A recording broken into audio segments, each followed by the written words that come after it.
इसी धरती पर सब कुछ है। ऐसा नहीं है कि आपके लिए अलग हवा है, हमारे लिए अलग हवा है, आपके लिए अलग दुनिया है, हमारे लिए अलग दुनिया है, या किसी और के लिए अलग दुनिया है। इस धरती पर सब कुछ सबके लिए जैसा का तैसा है।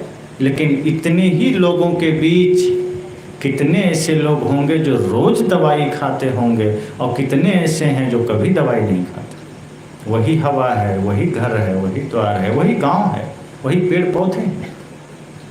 इसी बीच कितने ऐसे लोग होंगे जिनको अस्पताल जाना पड़ता होगा, शरीर में रोग है।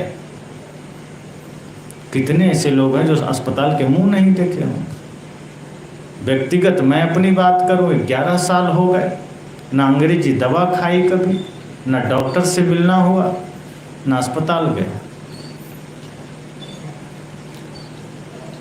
जब से हम परम पूज्य स्वामी रामदेव जी से भेंट किए, उनका दर्शन किए और उनके योग को जीवन में धारण किए, उसके बाद से हमारे जीवन में परिवर्तन आया।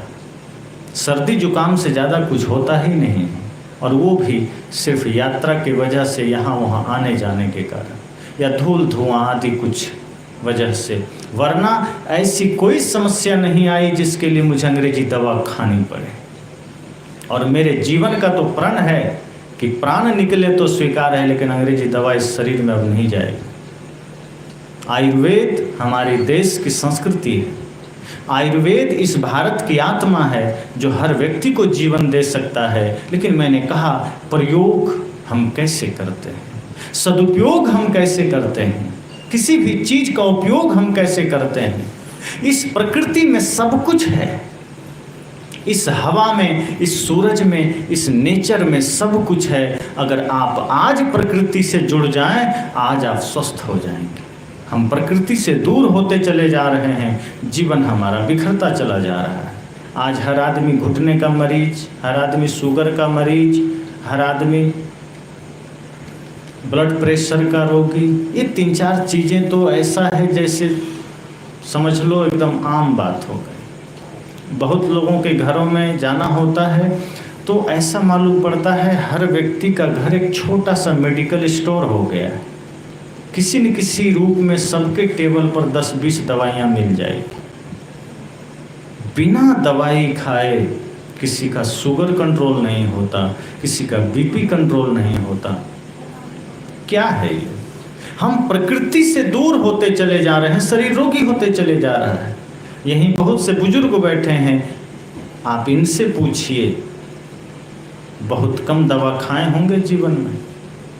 पहले का भोजन, पहले की हवा इनके जीवन को आज भी मजबूत रखा है। 80-90 वर्ष की उम्र हो गए, लेकिन आज जो 30-40 साल का व्यक्ति है उससे ज़्यादा स्वस्थ उनका शरीर होगा। कोई कोई होंगे जिन लाचार होंगे, नहीं तो अक्सर जो वृद्ध लोग हैं वो ज़्यादा स्वस्थ मालूम पड़ते हैं, क्योंकि उनके शरीर में वही अपनी जो हमारी भारत की संस्कृति, भारत की परंपरा रही है, योग आयुर्वेद की संस्कृति, प्रकृति से जुड़कर जीने की संस्कृति, नेचर से जुड़कर जीने की संस्कृति, उसको पहले धारण किया जाता था। आज तो आदमी की जीवन की पद्धति ही बदल गई। मैंने कहा कि वस्तुएं हमारे सामने हर कुछ, सब कुछ है, हर तरह की चीजें हमारे बीच मौजूद है, लेकिन हम उसका प्रयोग गलत करने लगे, हम उसका उपयोग गलत करने लगे हैं और हमारे सामने यदि ध्वंस आ गया। आज कोरोना जैसी बीमारी आई, कल कुछ और आएगी। ऐसा नहीं है कि अब रुकेगा ये सिलसिला, और पहले भी नहीं रुका। बहुत से ऐसी बीमारियां हैं जिसका इलाज भी नहीं निकला और नई बीमारी आ गई। इसका बढ़िया से वैक्सीन नहीं मिलेगा। जो वैक्सीन हम आज लगवा रहे हैं ये भी 100% कारगर नहीं है, आप सब जानते हैं। कुछ हद तक आपको शरीर को ये सुरक्षित करेगा, ऐसा नहीं करेगा, लेकिन संपूर्ण रूप से नहीं करेगा। अंततः आपको योग आयुर्वेद प्राणायाम पर आना ही पड़ेगा। स्वामी रामदेव जी उद्घोष करते चले जा रहे हैं लगातार 20-25 वर्षों से कि पूरे दुनिया को योग आयुर्वेद अपनाना होगा। उनका ये आह्वान किसके लिए है?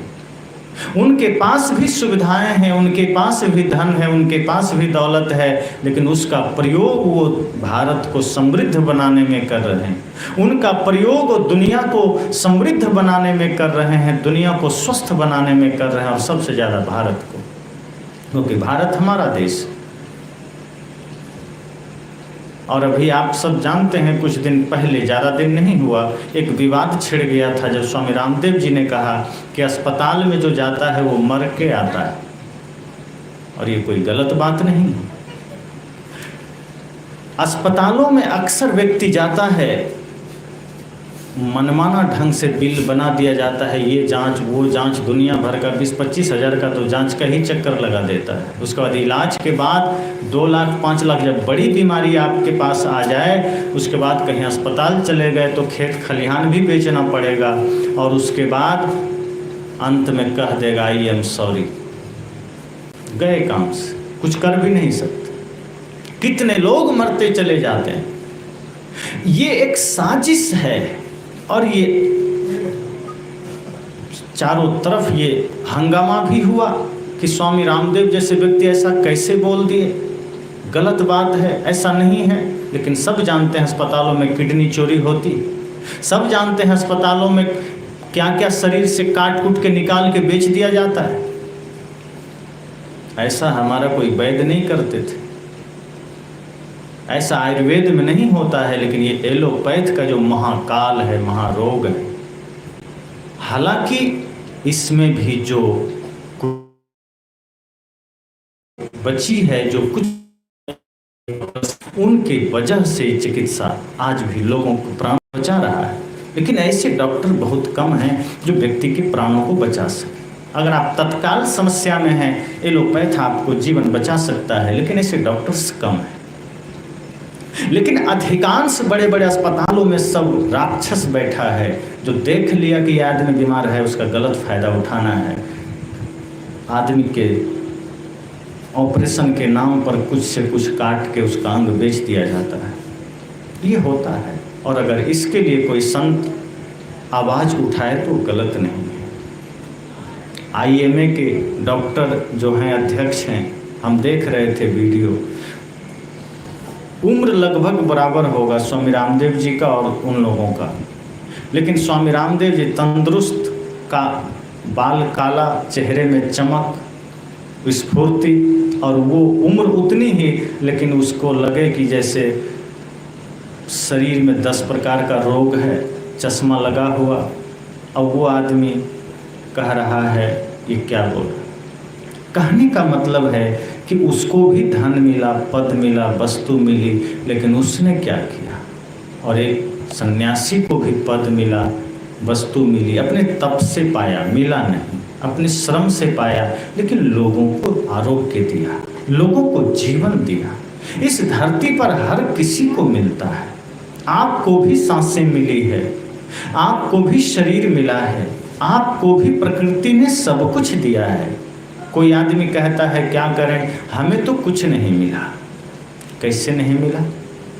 हवा फ्री में मिली है, धरती मिली है, पानी मिला है, सब कुछ तो मिला है। सोचिए अगर आपको सांस लेने के पैसे देने पड़ते। अभी कोरोना के समय जो ऑक्सीजन के सिलेंडर जहाँ जहाँ घट गए, सोचिए क्या हालत हुई थी। सांस लेने के लिए सिलेंडर की जरूरत पड़ी थी, ऑक्सीजन लेना पड़ता था।